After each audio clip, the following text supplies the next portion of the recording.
So with the final week of the ATP season, consisting of the Davis Cup and Rafa's farewell tour being the big part of this tournament, let's go have a look at actually what's going to be happening over the Davis Cup, how it's structured, what are the teams, who's playing, and see what we're expecting over the next week. So starting with the bracket here, they have a quarterfinal, semi-final, and a final, which is played over the next week. And the matchups are in the quarterfinals, Italy versus Argentina, USA versus Australia, Germany versus Canada, and the Netherlands takes on Spain, who of course are the host nation. So some very popular tennis countries, but not all the big names from each country are playing. So we'll talk about that in a second. But the way it's formatted is that you'll play 2 singles and a doubles per country. So that would be per tie. And of course, the winner of those best of 3 matches will progress into the next round. Let's have a look at the teams now, because like I said, there are big name countries here, but some of the big names from those countries aren't actually playing. All right, let's start with the teams. We'll start with Argentina, who have got Baez, Cerundolo, Echeverry, Gonzalez, and Molteni as the doubles guys, and of course coached by Guillermo Coria. Go over to Australia, you got Demonor, Popperin, Thompson, Kokonakis, Ebden, and Leighton Hewitt as the coach. So a very strong team there, and the Australians have made the last couple of finals of the Davis Cup, but unfortunately they're going to play America and possibly Italy in the second match, so it's going to be very difficult to go back to back to back, but very strong team. Canada, they've got Shapovalov, Diallo, Galliano, Raonic, Pospisil, and Dantovic is the coach. Of course, Auger-Aliassime not playing for Canada, which is a big miss because he seems to play really well when he plays for his country. Over to Germany, we've got Struff, Hanfmann, Altmaier, Kravitz, and Putz, with Coleman as the coach, and the big missing player there is, of course, Sasha Zverev.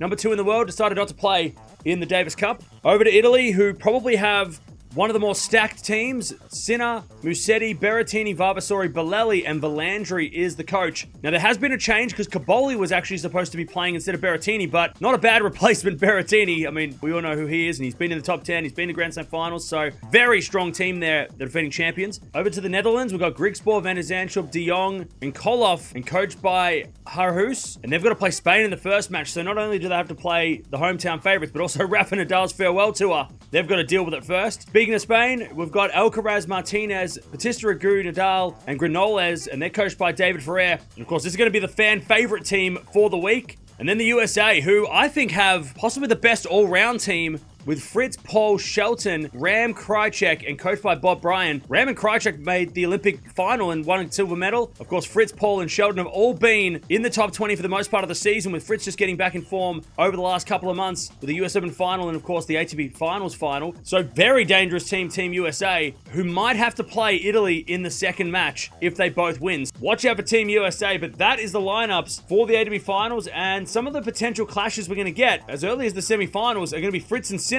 They could play in the semi-finals of this event. Of course, Alcaraz could play Sinner in the final if both teams make it that far. But that is what the tournament is going to look like over the next week. So there it is. There are the 8 teams that are playing. And of course, like I said, we've got Alcaraz, we've got Sinner, we've got Fritz.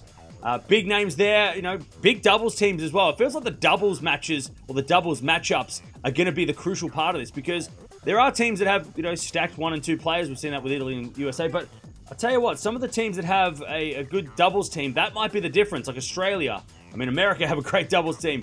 Spain might be able to use, you know, Nadal in the doubles, or maybe have Alcaraz in the doubles and make that a really strong team too. So don't underestimate the teams that don't have a high-profile number 1 player, because the doubles teams really could help them in the end, because it is only a best of 3, 2 singles and doubles. But let me know down in the comments below, who's going to win the Davis Cup? I guess Italy's the favorite, but I don't know. I feel like America's got to be there as well with their all-around team.